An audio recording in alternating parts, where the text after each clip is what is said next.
The junction of Chapel Place and London Road by St Charles the Martyr Church. Easter Sunday at Rocky Tom's by David Smith.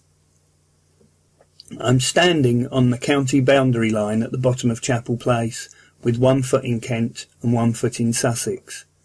I can't imagine where that leaves my bits, but I'm almost afraid to look up. When I do, it's into a beautiful blue sky peppered with little fluffy clouds that will provide Alex Patterson with enough material for at least 2 albums. None of the clouds are phallic, which is something of a relief. I think, whimsically, about the boundary line, wondering if my voice would change depending on which way I leant. A gruff Mockney hop picker's growl to the left, and a silly Sussex burr to the right. People tell me they can detect both in my voice, a true working-class Tunbridge Wells accent, distinct yet borrowed at the same time, and is different from the Middle England and upper-class twit stereotypes that abound, as life in Sherwood is from life in the village. Across the road stands the half-circle of bricks that is now known as the Forum, where live bands and live comedy are performed almost nightly.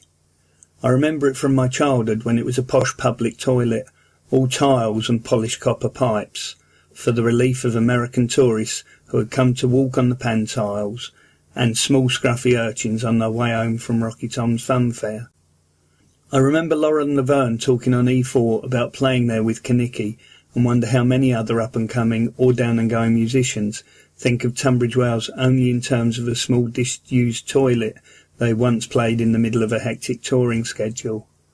I like that idea, not because of the Tunbridge Wells Toilet Association, though the irony of that is delightful, but because it places part of my history on the landscape of Tunbridge Wells.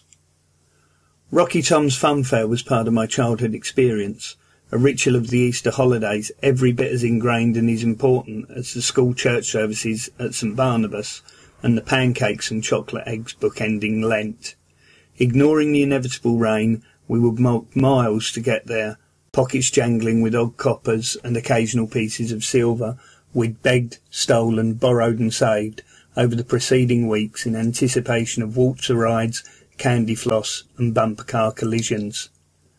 We'd come home hours later, perhaps carrying a tatty gonk on a stick or a sickly-looking goldfish in a plastic bag, stopping off at the toilet block on the way to wash the sticky toffee apple and popcorn residue off our hands.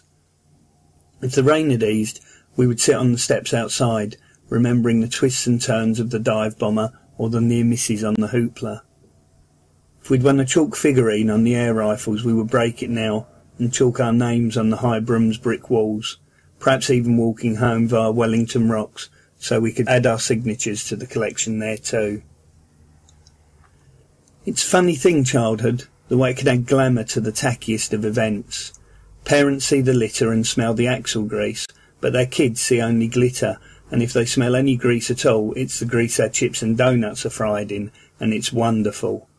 There's a strange transition between childhood and growing up, where the ghosts of fairgrounds past collide with the ghosts of fairgrounds present, where rides on octopi and switchbacks are taken either ironically or as opportunities to snuggle up to the girls you've managed to persuade on with you.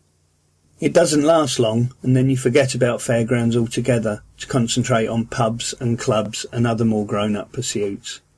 There might be the occasional theme park or seaside indulgence along the way, but for the most part fairgrounds are done until your own children come along, and you walk beside them seeing the litter and smelling the axle grease and wondering when it all changed.